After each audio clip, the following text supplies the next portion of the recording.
Yes, sir. Yes, sir. Yes, sir.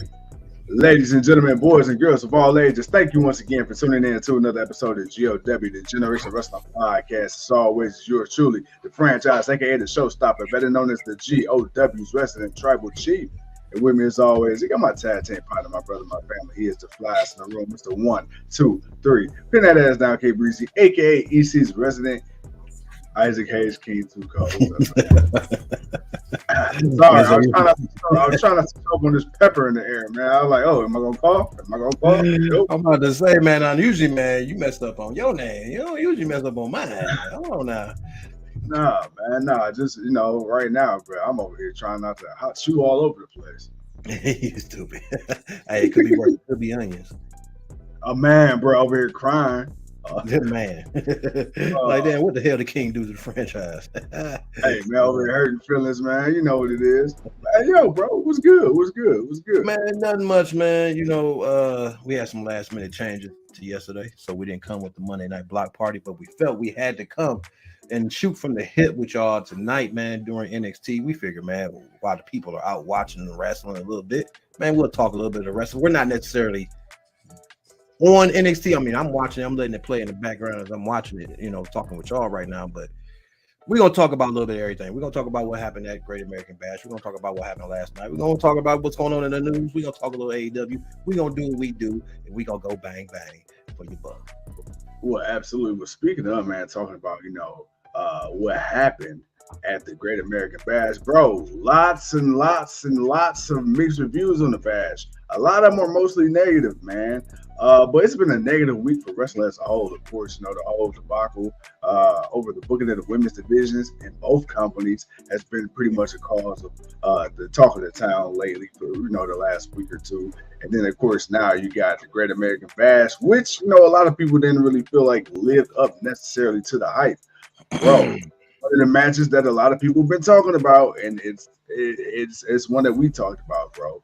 Tiffany Stratton, and the whole women's NXT championship match. Okay, things happen, shit happens, life happens, bro. Man. How much of this is an overreaction from us and the fans, and how much of it was really, man, it just was a bad match.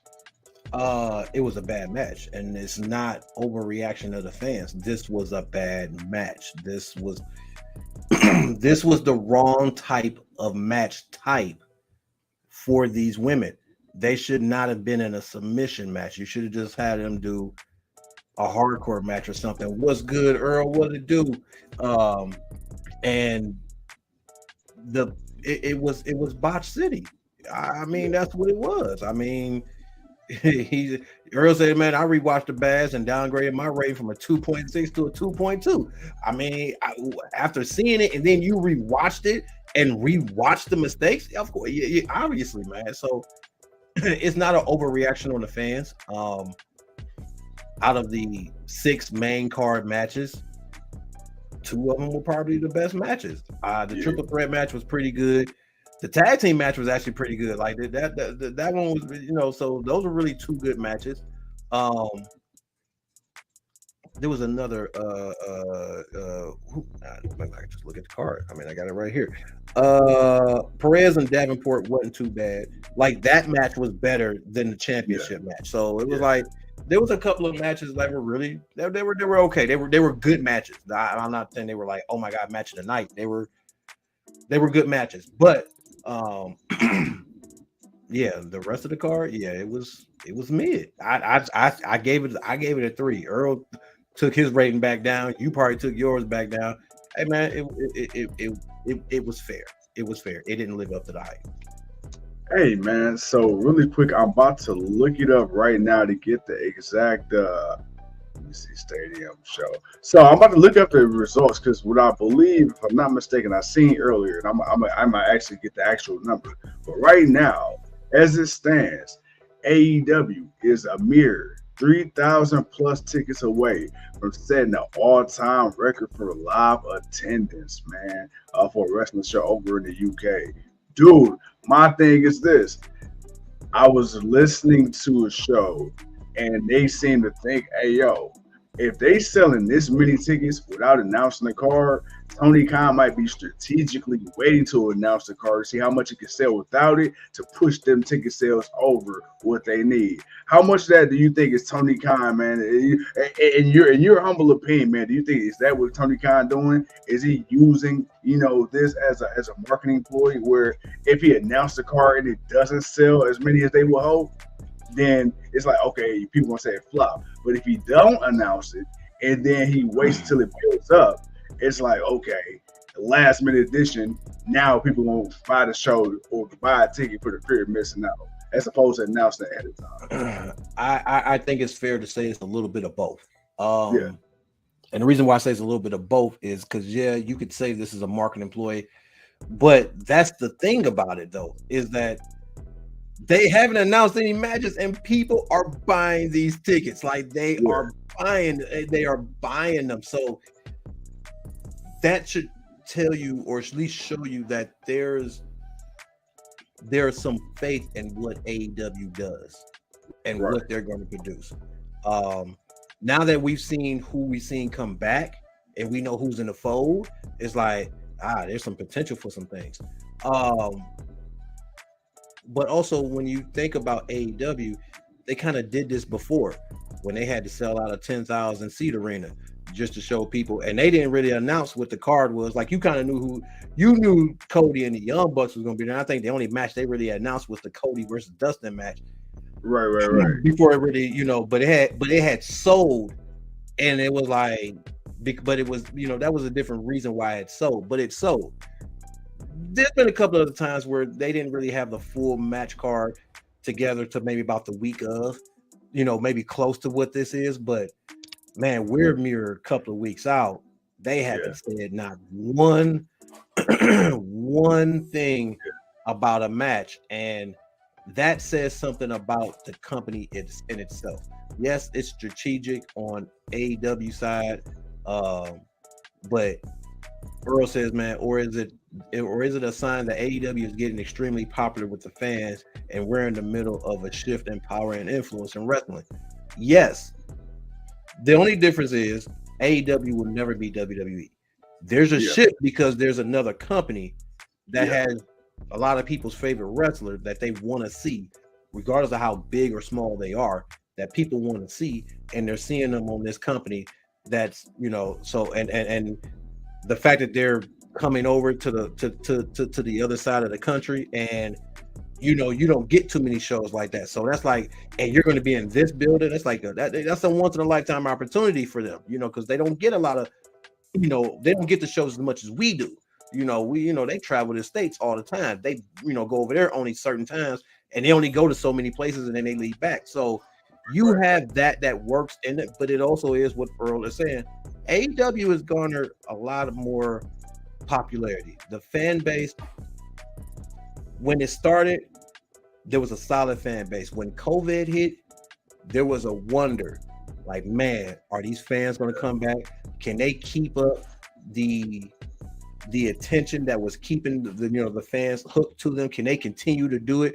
And through it all, they did. And it seems like more people have given AEW a chance. Sure, they may still prefer WWE, and sure that, they may still have their critiques about certain things, and it may be only a few things people like, but AEW has come up. There's a reason why Discovery gave them a big bag. There's a reason why they got a third show now. There's a reason why, Tony is doing what he's doing, and even with Ring of Honor, he's keeping the business alive. It's just not Impact. It's either WWE, Impact, or truly independent. Like you going to the lower places, or you go over to Japan. Now there's some, not pure.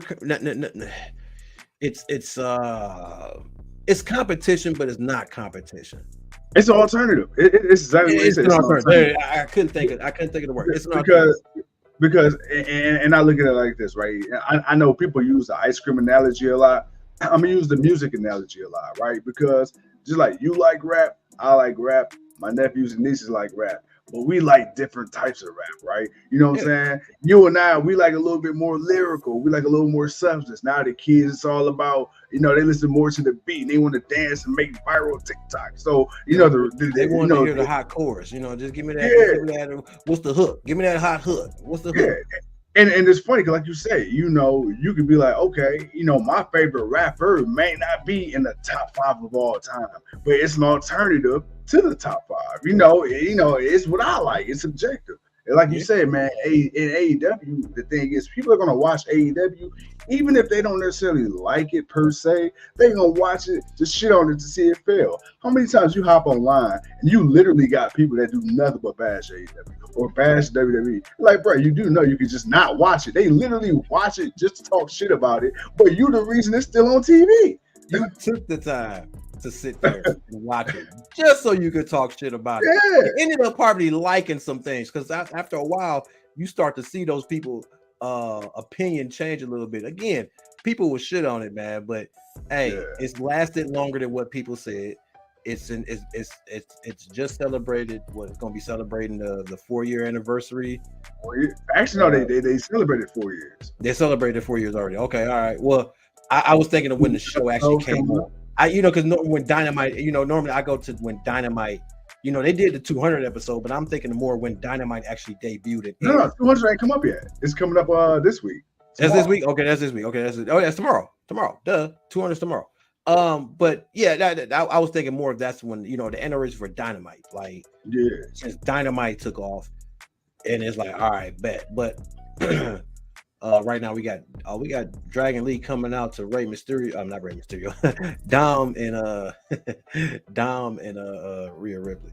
But yeah, we all see it different. Earl says, man, I look at how fast AEW is growing, and I think it's about to take over the wrestling business, especially since they're adding other brands to their show. Yeah. Hey, before you answer that, I want to add on to that. Hold on, before you answer, I want to add on to what he's saying because I got a counter to that.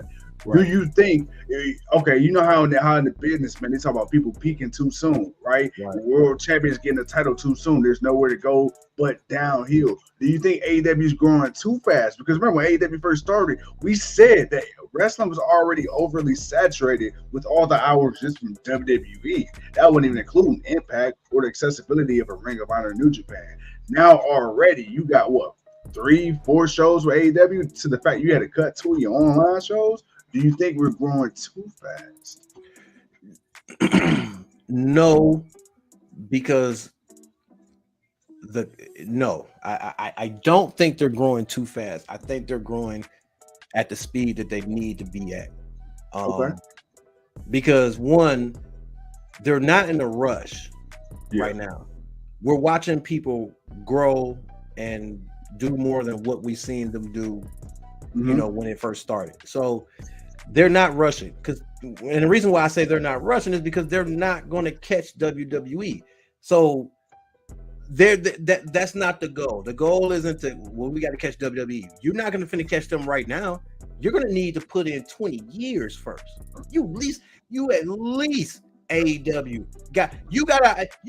Impact has made it 20 years. Okay, that Ring of Honor made it 20. Okay, so let me ask you for a minute. So AEW at least got to put in 20 years. But let me ask you this. Let me ask you this: yes or no, without any explanation.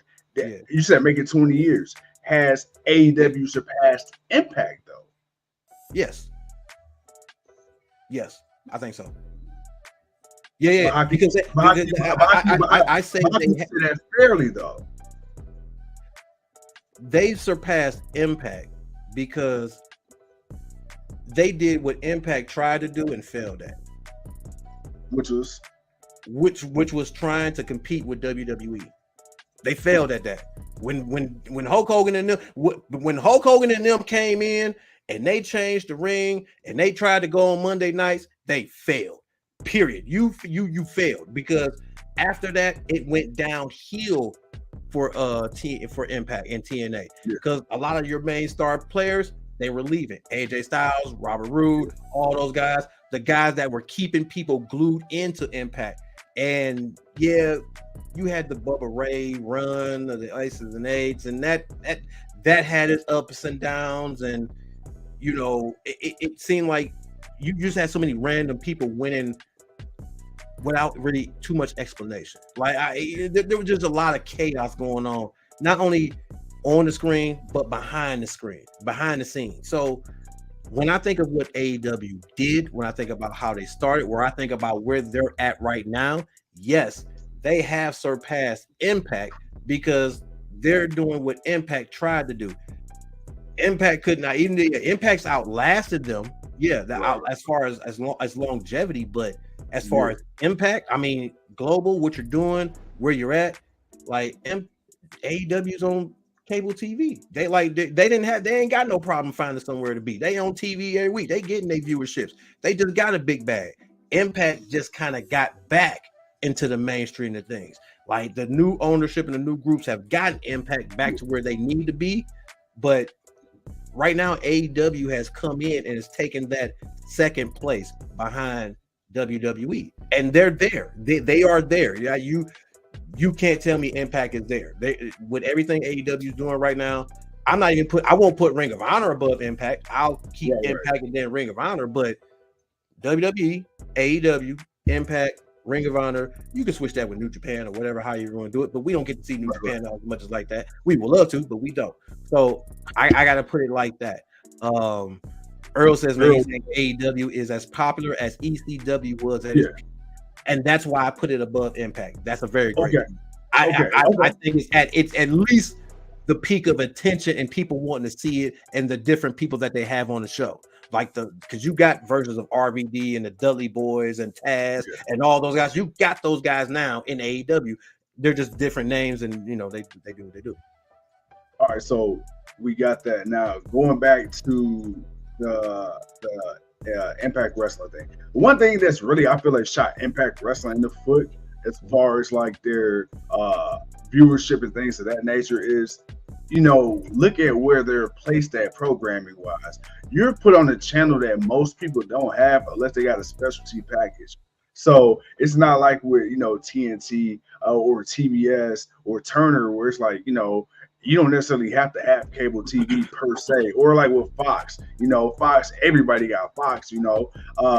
But my question would be this: if Impact Wrestling was to somehow secure, okay, obviously you're not going to Fox right now, but you could be, because ain't no guarantee that Fox and WWE gonna renegotiate for SmackDown.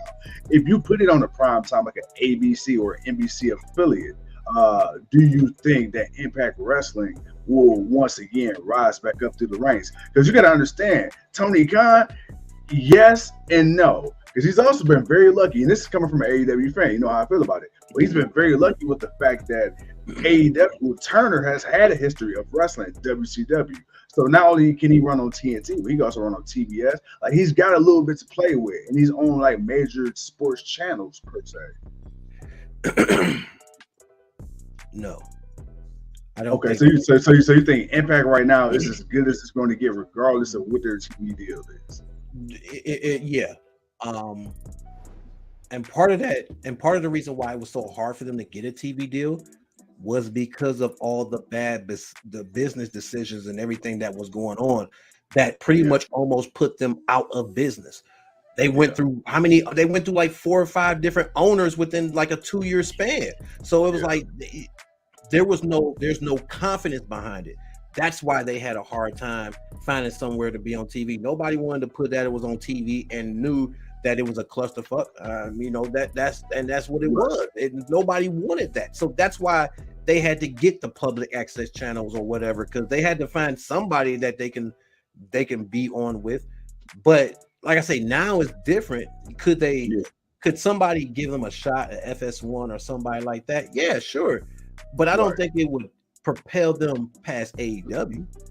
Mm-hmm. Now, and yeah, it does work that AEW is on TNT, but that also comes in the benefit that that they wanted wrestling back on their network. Right. Because the original people, they didn't want wrestling no more.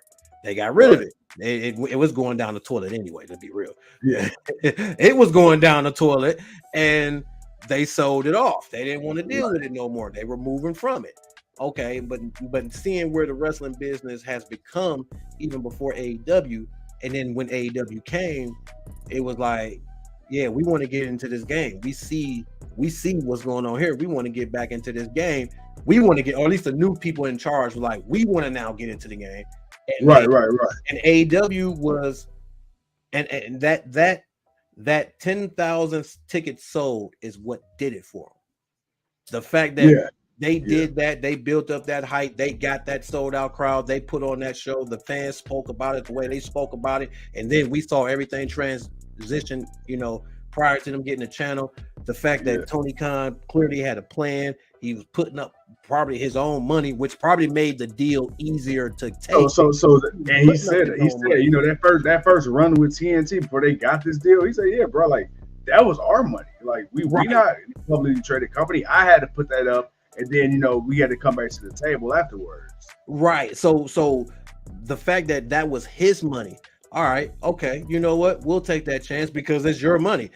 Worst come to worst, we'll just cancel you and we'll just put a rerun show on. It was TNT and TBS. They weren't doing nothing but showing Charm, Supernatural, Family Guy, American Dad. Hey man, they were showing the same shit until basketball and hockey and all them would come on, or baseball would come on. Then they would show all that.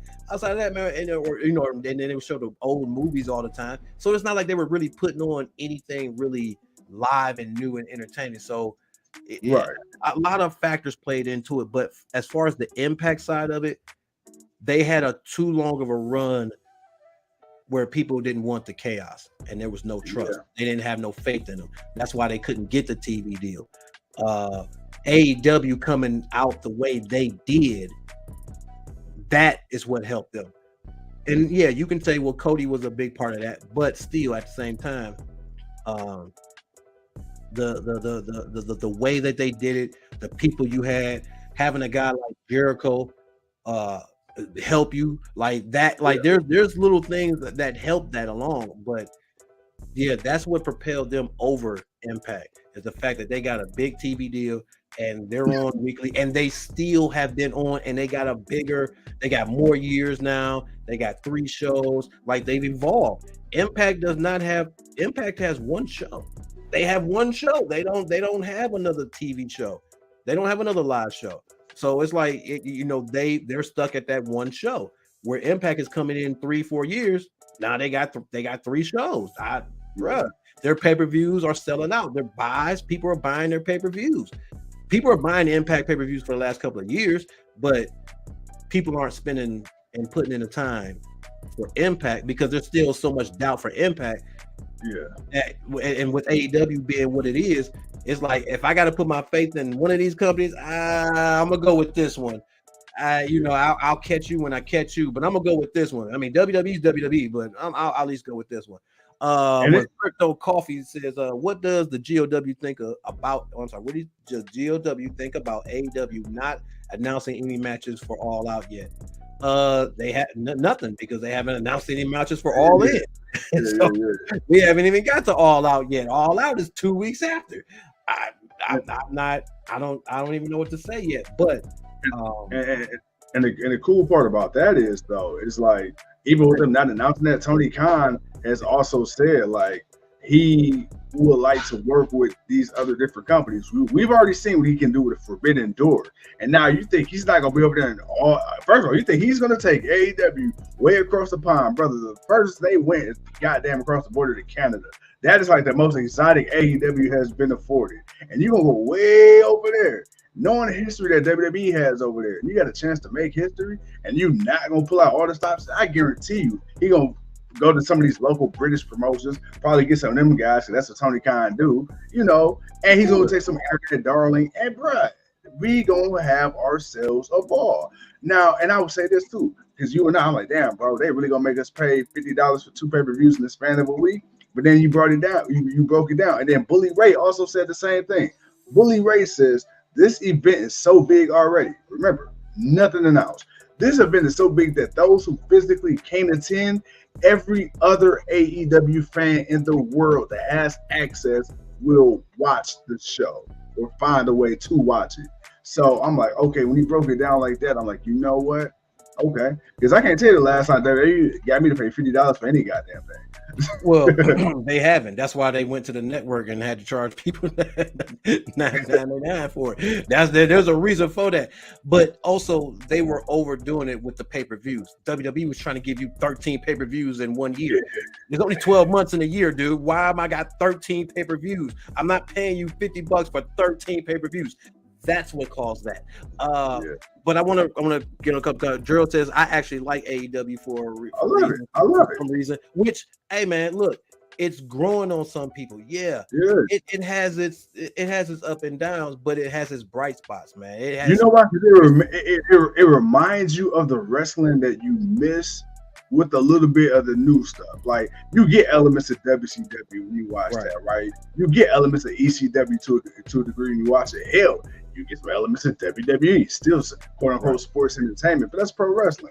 And then of course you get some goofy shit. But then again, I will say this though, they've done a great job of making this show feel a little more I guess synchronized. Because you remember when AEW first started, bruh, every match, not to a fault, but every match felt like way like you was watching 10 different shows. Like the first match felt like an indie match, the second match felt like a pro match, the third match felt like a backyard wrestling match. It was like, damn, it was like 10 different promotions on one card.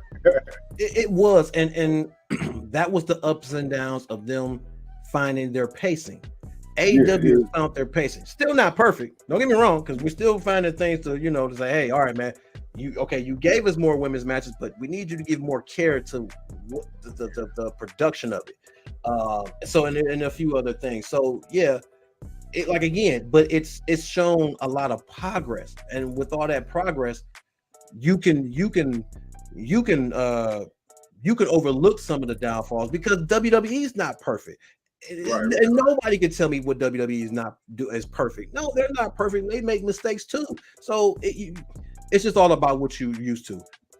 People are we've had 20 years of nothing. I mean, even though Impact was there and it had its moment and it made some of us, it was able to break the concentration of some of us, but it wasn't able to break the concentration of a lot. AEW was able to break the concentration of a lot more people than what Impact did. And when you think about, and Crypto says, man, well, many in industry followers and influencers are saying it's a mistake not announcing any matches. I got enough faith in Tony Khan that if he knew he was putting the show on, he's got some matches in mind. Yeah. Now, because he's putting this on with another pay-per-view, literally 2 weeks away from another one, do I expect him to pull all the best matches? No. I do not expect that, but I expect at least 8 matches, maybe 6 of them will be. I have a feeling he's going to just throw out something, and it's going to be like, damn, how the hell did you hide this from us? Like, how did you get this guy to this guy? Because you got to think about what he's got. He's got Ring of Honor at his disposal. He's got AEW at his disposal. If what I'm thinking with New Japan is still good, you still got some people from that you can bring over. And that, if I remember correctly, I think he said he would like to work with AAA, which you got all the luchadors. AAA's got dude. All you got to do is bring. AEW is based on the independent wrestling. It's based on the guys that everybody don't see. So all you got to do is get some of these guys that's out here. Give them. It won't be a perfect card, but I think it'll be good enough for what they're doing. Crypto also says Bully is right. If you follow AEW, you have a sense of what some of the matches will be. Plus, they still have a few weeks of some build up. Some stories have been ongoing and easy to pick up from there. I look at it like this, and I'll give you a story. MJF and Adam Cole. Now, we thought we were going to get what we were going to get at Collision, that one of them was going to turn on each other. But apparently, the bromance has turned into a bro marriage. And these two are – so we still haven't gotten a finale to that. When is that going to happen? I'm thinking you're going to you're gonna do this in Wembley. I have a feeling we're gonna get Adam Cole versus MJF in London. Like, I'm not mad at that because you're gonna give me it. You've already made the match is already because of the blind eliminator tag, because you put these two together, and that became something that, again, we're all looking at each other like, why the hell are we enjoying the hell out of this? Why are we enjoying this bullshit that they're giving us? Why are we liking this? Why are we cheering for it? Why are we up for it? So that's a hell of a match to have for your main event. Like MJF, Adam, and we already want to see the second match because we had the tie the last time. So you have enough story. You have now all this extra stuff that we didn't even know was coming. You got enough to put something to sell the main event. You can add people in between because like you say, there's so many different storylines and people going at it that it's like you can make this work. And plus, you have to also realize they're doing a show over there for the very first time. So people are coming out literally just to see the wrestlers. So I'm not gonna say Tony's gonna put on a crap show because that's too much of a big impact for you to just not go full out on. But I question what All Out will be after that. Now we got a conversation. What's going to happen with All Out 2 weeks later? What's that card going to be like? How are you going to convince people to buy that card? Because again, Wembley is sold out. So that means, all right, something's going to happen. Somebody's going to be showing up. Something's got to go down. We're going to invest. We're going to watch that one. But how you going to convince people to buy All Out 2 weeks later? Champ says, did we see MJF slapping hands with fans and sharing pizza with kids after the show? Yes, we did. Yes, we did. Adam Cole, not Adam Cole, MJF out there kissing, shaking hands, and kissing babies and feeding them. Absolutely. But no, man, I'm very excited. I'm very excited. Tomorrow, of course, the Wednesday Night Black Party. AEW Dynamite episode 200. So we gonna be on doing what we do for it. Very special, very milestone moment, man. Consider that we have, man. Nobody thought it was gonna last this long. They said it'd be done by this time. It'd be bankrupt and done. It wouldn't make it, but it did, and it looks to be going a little bit further. Let's see if they can make 10 years. 10 years. Let's go. I mean, hey, look. I'll take 10 years. It's true. I'll take 10 years.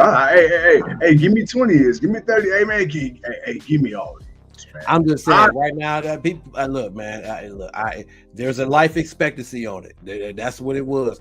The original life expectancy was 3 to 5 years. Well, we're in year 4. So we've kind of met that. And unless something catastrophic happens, they don't look to be going nowhere no time soon. The wrestling business, as far as the amount of wrestlers that are coming out and having more opportunity, the more independent companies that are getting more attention because they're, guys are having places to work around. The business is picking up, man. The business is picking up, man. And I'm enjoying the hell out of it, man. Hey, man, what they say in the streets, man, business is booming. Business is booming. All right. He said Joey Ryan versus Ryback main event. No.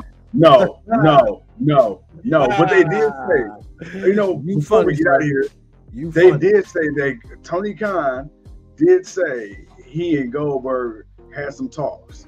They didn't allude to what that was, but there's been a rumor floating along on the interwebs, a possible Goldberg versus Wardlow match.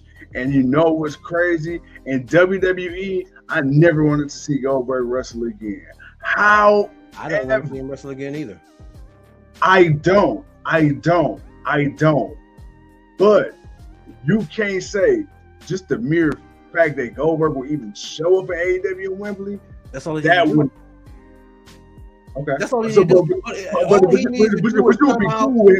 But you at least would like to see him show up at AEW, at least. Show up, spear, jackhammer, walk out. Yep. Clicks all day. That alone would carry AEW until the next or All Out. That's it. The internet. You can't convince me of nobody I want to see Goldberg fighting AEW. I don't care if it's CM Punk. I don't care if it's Omega. I don't care if it's Moxley. I don't care if it's Wardlow. I don't care. No. Spear, jackhammer. Good night, folks.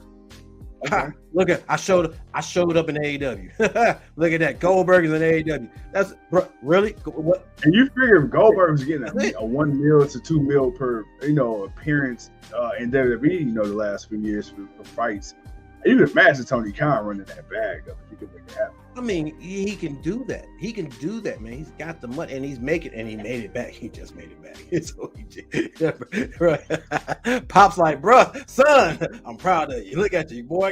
You got them people to give you that bag, boy. Look at you. Got 5 more years in you. I am proud of you, son. Hey, man, he out there doing it, man. Crypto says, man, I can't see Goldberg giving in to losing to someone like a Wardlow, especially being a WWE Hall of Famer. No way. He takes an L. No, and that's another reason why I don't see him taking an L. But then if he is coming in to win, it's not against a Wardlow. It's against. I mean, Wardlow may not care. Wardlow may not care, but then again, it's trusting a 60-something guy that we know and we have seen have some. Look, Goldberg's best match was against Brock Lesnar when he first came back. And he had speared Brock and he had pinned Brock and he beat him. And nobody thought he can beat Brock that fast. That was the best thing he did. Everything he did after that, man,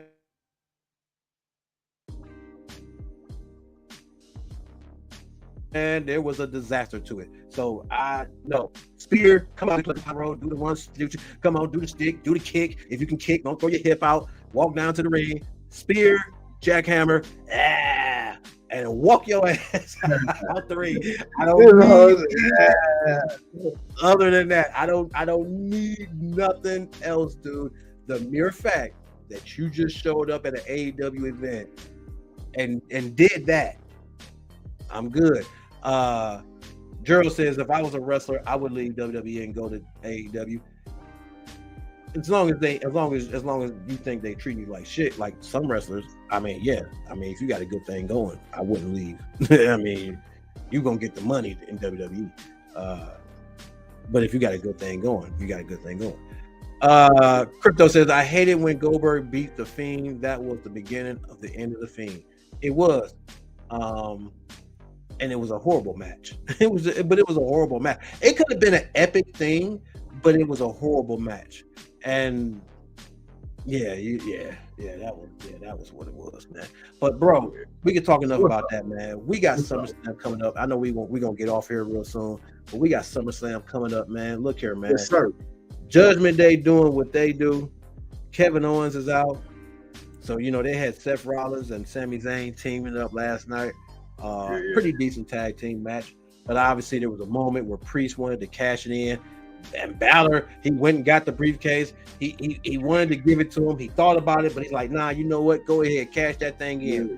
But that moment might have been just a little bit too long for Seth to recover. And Seth was able to recover. And yes, Crypto, SummerSlam is this Saturday, 8 p.m. And they ended up taking the loss, which is fine because the champions needed to win. You got one half of the tag team chance because the other champ is out. You got Seth Rollins. They got big match. Well, Seth got a big match. Sammy ain't doing nothing. But you had that. You got Walter talking that talk to Drew McIntyre. Big talk. Man, Chad Gable, he told Chad Gable that, hey, you can't last 5 minutes in the ring with me. And that boy Chad Gable went out there and actually lasted 5 minutes. It was a little hokey at the end, but whatever. He lasted the 5 minutes, but he lost the match because he got his ass whooped afterwards. But Brock Lesnar then showed up, disrespected Cody. They did a nice little setup for SummerSlam, man. But the one thing I gotta say that I was really, what is it? It said, shit, my GF and side piece said, hey, GOW. You better not let them know that you talking to them together. The one thing I did like about last night was the promo they did for Ronda Rousey and Shayna Baszler.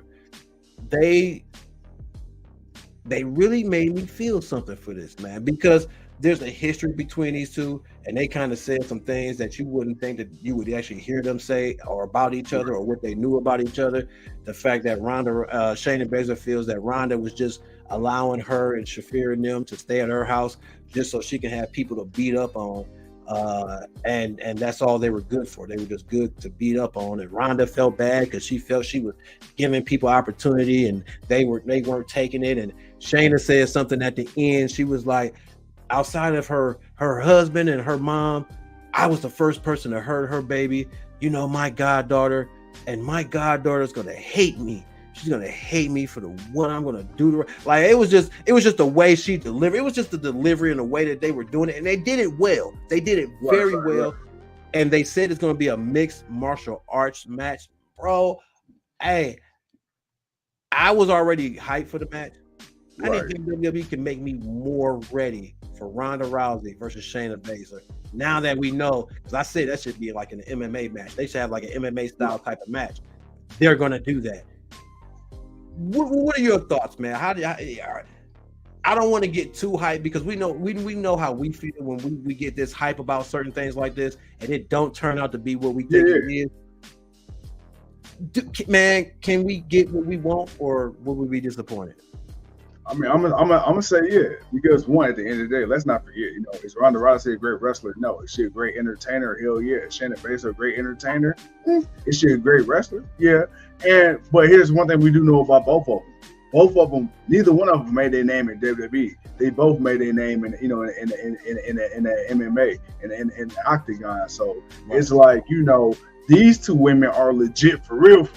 You know, we ain't talking about legit sports entertainers. We're not talking about legit wrestlers. We're talking about straight up certified MMA badass. I mean, talk about they can whoop half these men out here on the street, no problem, bare knuckling it, no shoes on.